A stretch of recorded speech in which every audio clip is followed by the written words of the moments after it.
Hikers reported seeing her barefoot, bruised, wandering the wilderness. When they offered to help, she refused.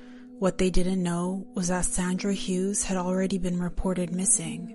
Sandra Lynn Johnson loved the wilderness. Friends described her as a survivalist, someone most at home under the open sky, camping, hiking, and testing herself against the elements. Before her disappearance, Sandra was living in Hawaii.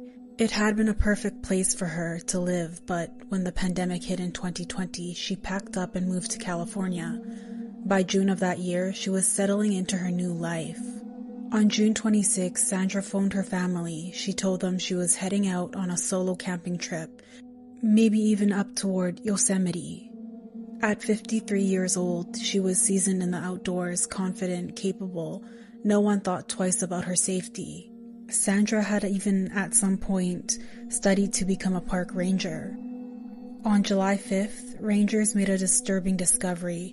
Sandra's campsite, abandoned. Her belongings were scattered, the site left in chaos, nothing like the meticulous and organized woman her loved ones knew. Over the next days, there were strange reports.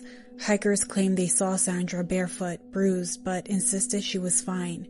She refused help, and at the time, no one realized she was already a missing person. Then, a year later, a 3-year-old boy had a chilling encounter near the same area Sandra vanished from, an encounter eerie enough to draw law enforcement back to the case.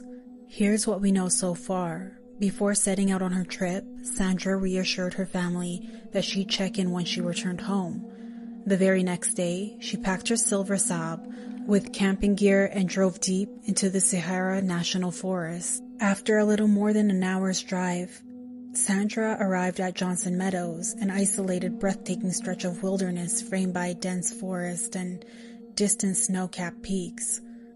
It's the kind of place where you don't venture unprepared. Bears and cougars roam the terrain.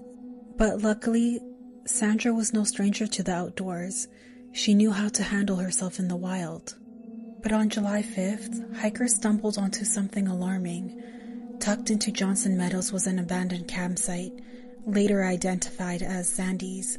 The scene was chaotic. Her tent was torn apart. Belongings were scattered across the ground. Her backpack lay open, contents spilled out, unopened cans of food, personal papers and other items were left behind as if dropped in a rush. The hikers, unsettled by what they found, reported the discovery as soon as they reached cell service. Later that day, deputies from the county sheriff's office arrived.